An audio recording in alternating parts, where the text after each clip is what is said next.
Pete Hegseth, it was a tie. Bipartisan opposition, smallest margin since the job was created. You had to break that tie. If the nominee can't unite your party, how's he going to lead 3 million people? Well, look, I think Pete is a disruptor, and a lot of people don't like that disruption, but Margaret, that disruption is incredibly necessary. If you think about all of those bipartisan massive votes, we have to ask ourselves, what did they get us? They got us a country where we fought many wars over the last 40 years, but haven't won a war about as long as I've been alive. They've got us a military with a major recruitment crisis, a procurement price crisis that's totally dysfunctional, where we buy airplanes for billions and billions of dollars, terrible cost overruns, the delivery dates are always delayed. So we need a big change. Now, admittedly, there are people who don't like that big change, but it is necessary, and it's explicitly what Donald J. Trump ran on, and I think part of the reason why the American people elected him their 47th president. So the main objective is changing all of that, that it's going to be Pete Hegseth alone? I'd say the main problem the main thing that we want Pete Hegseth to do is to fix the problems at the Department of Defense. And unfortunately, there are many. We've gotten into way too many wars that we don't have a plan for winning. We've gotten into way too many misadventures that we shouldn't have got into in the very first place. And our procurement process, Margaret, is incredibly broken. We're in an era. Decisions. Well, of course, they're policy decisions, but they're also logistical and implementation decisions. If you look at where we are with the rise of artificial intelligence, with the rise of drone technology and drone warfare, we have to really, top to bottom, change the way that we fund the procurement of weapons, the way that we arm our troops. This is a major period of disruption, and we think Pete Hegseth is the guy to lead the job. Now, there's another element to this, Margaret, too, which is we believe that military morale, at least until the election of President Trump, was historically low. You had the Army missing recruitment goals by tens of thousands of soldiers, and already recruitment is starting to pick up because Pete Hegseth is fundamentally a warfighter's leader at the Department of Defense. He is a guy who sees not through the perspective of the generals or the bureaucrats. He looks at things through the perspective of the men and women that we send off to fight in our wars. Both the Wall Street Journal and the National Review, conservative publications, as you know, have been critical of Tulsi Gabbard. The Review called her an atrocious nominee who deserves to be defeated. They compared her defense of Edward Snowden, the fugitive who stole U.S. secrets, to an attorney general who thinks the mob gets a bad rap. Her refusal to accept U.S. intelligence findings that Assad gassed his own people, they said, was like a nominee for OMB director not being able to count. Does any of this give you pause putting her in charge of the U.S. intelligence community? Yes or no? No, Margaret, look, these are publications that attacked Donald J. Trump obsessively, but those publications don't determine who the president is, the American people do. Him. And Donald J. Trump is the person who determines who his cabinet is, not these publications that I think, frankly, have lost relevance. The Senate will ultimately decide. Well, the Senate will provide advice and consent, as is its constitutional obligation, but I feel confident that Tulsi Gabbard will ultimately get through. Two things that are important to know about Tulsi. First of all, she is a career military servant who's had a classification at the highest levels for nearly 2 decades. She has impeccable character, impeccable record of service, and she also is a person who I think is going to bring some trust back to the intelligence services. The bureaucrats at our intelligence services have gotten completely out of control. They've been part of the weaponization of our political system, the weaponization of our justice system. We need to have good intelligence services who keep us safe, but part of that is restoring trust in those services, and we think Tulsi is the right person to do it. That's why the president trust those intelligence services. She recognizes that the bureaucrats have gotten out of control, and we need somebody there who's going to rein them in and return those services to their core mission of identifying information that's going to keep us safe. You campaigned on lowering prices for consumers. We've seen all of these executive orders. Which one lowers prices? We have done a lot, and there have been a number of executive orders that have caused already jobs to start coming back into our country, which is a core part of lowering prices. More capital investment, more job creation in our economy is one of the things that's going to drive down prices for all consumers, but also raise wages so that people can afford to buy the things that they need. If you look at our slate of executive orders, no, Margaret, prices are going to come down, but it's going to take a little bit of time, right? The president has been president for all of 5 days. I think that in those 5 days, he's accomplished more than Joe Biden did in 4 years. It's been an incredible breakneck pace of activity. We're going to work with Congress. We're, of course, going to have more executive orders, and we're going to try the way that you lower prices is that you encourage more capital investment into our country. And you ask specifically, what executive order is going to help lower prices?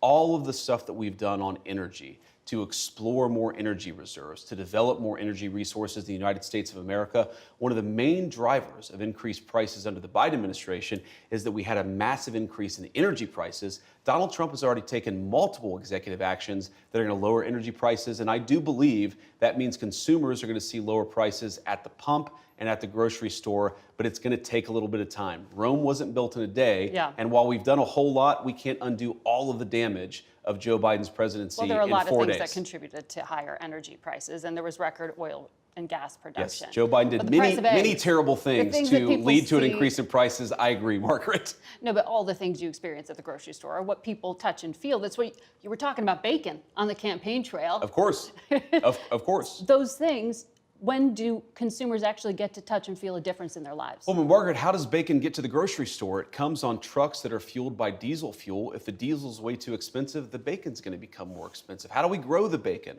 Our farmers need energy to produce it. So if we lower energy prices, we are going to see lower prices for consumers, and that is what we're trying to fight for. Well, the flurry of executive orders, most of them weren't about the economy. Many of them were, though, Margaret. We had, I think we've taken promise of tariffs by February 1st. We've taken over 200 executive actions, some executive orders, other executive actions. Again, this is in less than a week, and a lot of them were focused on the economy, bringing investment into our country and lowering energy prices. We've also focused on safety, restoring public safety, ending weaponization of the Department of Justice. We've done a lot. And I think the president is to be commended for actually coming in and doing something with this incredible mandate the American people gave him. He's not sitting in the Oval Office doing nothing. He's doing the American people's business, and I think they're going to see a lot of good effects from it. Well, a lot of these announcements have yet to take effect. Sure. The president did say he wants to do something with an executive order in relation to federal emergency response. He said he may reform or eliminate FEMA. Instead of sending emergency responders, he may start to send a percentage of money to states to take care of themselves. But you know, FEMA has specialized expertise that some of these states just don't have in their arsenal. And I wish how that they... will states who are lower income states, the Mississippis, the Kentuckys, the Alabamas, be able to do this for themselves without federal help? Well, the president, to be clear, is not saying we're going to leave anybody behind. He's saying that in the way that we administer these resources, some of which is coming from the federal level, some of which is coming from the state level, we've got to get the bureaucrats out of the way and get the aid to the people who need it most. But these are the first responders. Margaret, you talk about the expertise from FEMA. FEMA in North Carolina, in California, in Florida with some of the hurricanes has often been a disaster. And it's not because we don't have good people at FEMA, it's because bureaucratic red tape and garbage prevents the rapid deployment of resources to the people who need it most. But the states are now going to have to do this themselves? The president is trying to encourage us to reform the way that we deliver emergency response in a way that gets resources to the people who need it. So don't take him literally. No, is what you're saying. We should take the president at his word that FEMA needs desperate reform, because it does. Margaret, when I went to North Carolina as VP-elect, but before we were sworn in, people would talk about how FEMA would get resources, food, medicine, water, to a warehouse, but then would have no plan to get it from the warehouse to the people in the mountains who were literally starving and thirsting to death. We can do so much better, and under Donald Trump's leadership, we will. But they work with the state and local officials. They often don't work well enough. And again, that's not because of the state and local officials?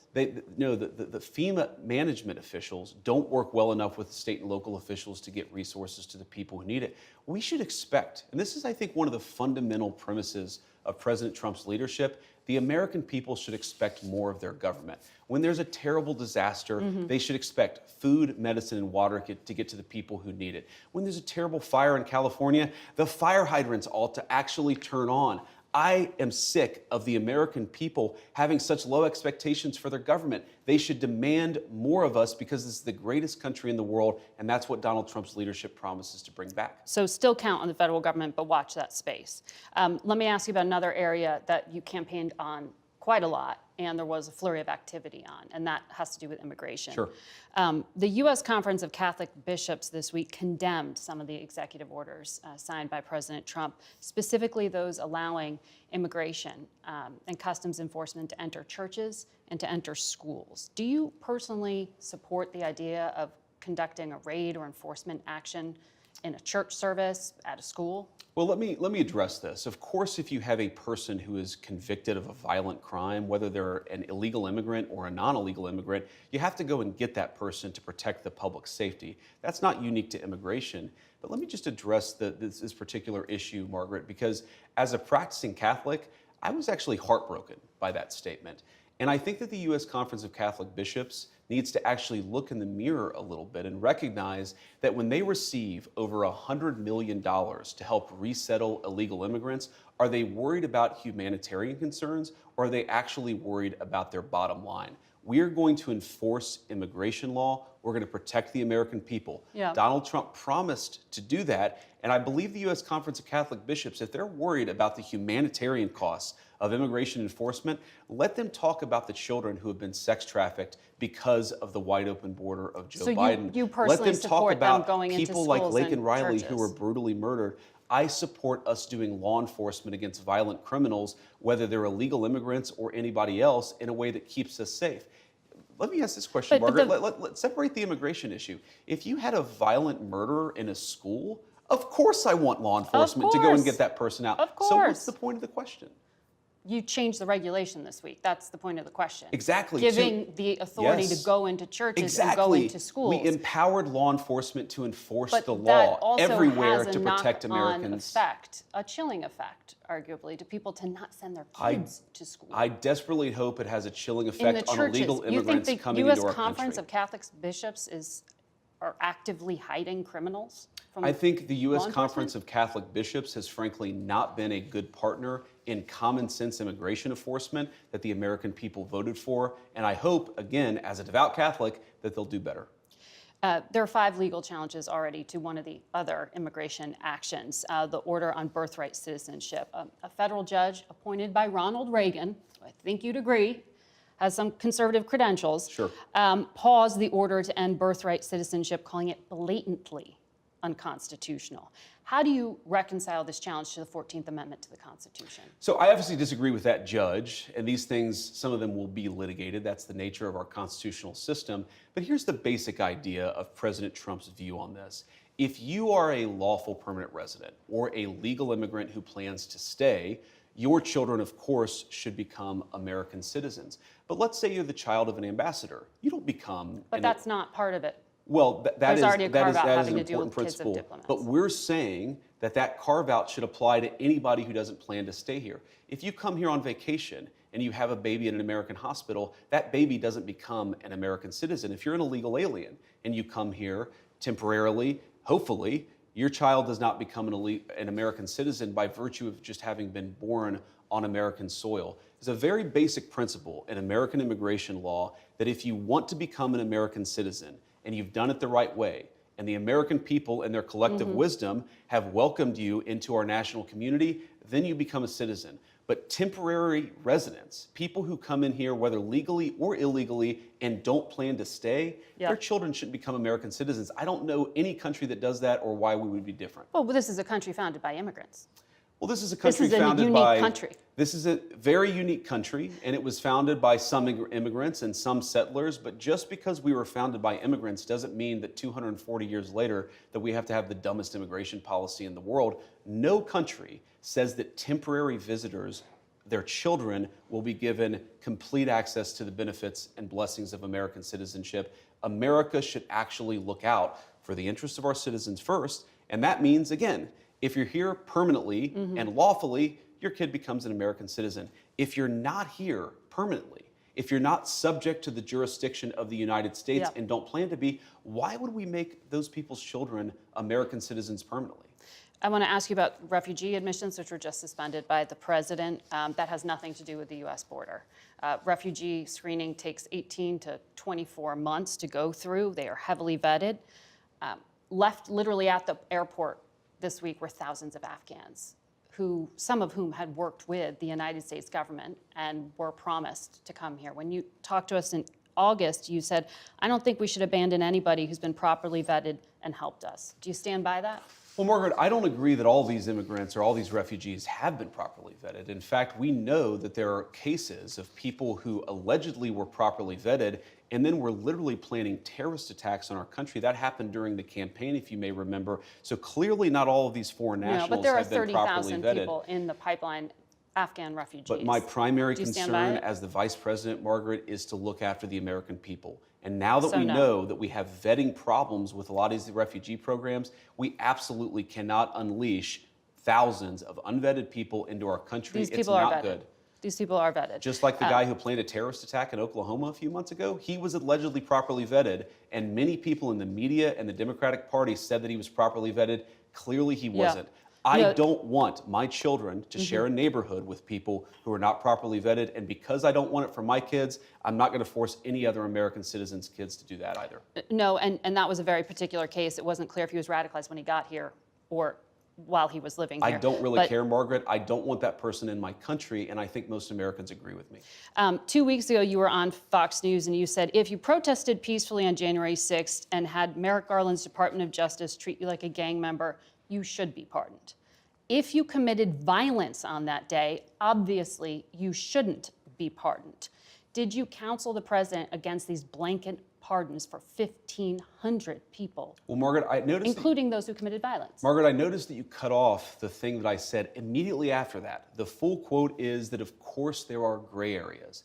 And here's the nature of the gray area. Merrick Garland's Department of Justice denied constitutional protections in the prosecutions. There were double standards in how sentences were applied to the J6 protesters versus other groups. What the president said consistently on the campaign is that he was going to look at a case-by-case basis. This is blanket. And that's exactly what we did. We looked at 1,600 cases, and the thing that came out of it, Margaret, is that there was a massive denial of due process of liberty, and a lot of people were denied their constitutional rights. The president believes that. I believe that, and I think he made the right decision. Daniel Rodriguez used an electroshock weapon against a policeman who was dragged out of the defensive line by plunging it into the officer's neck. He was imprisoned, sentenced to 12 years, 7 months. He got a pardon.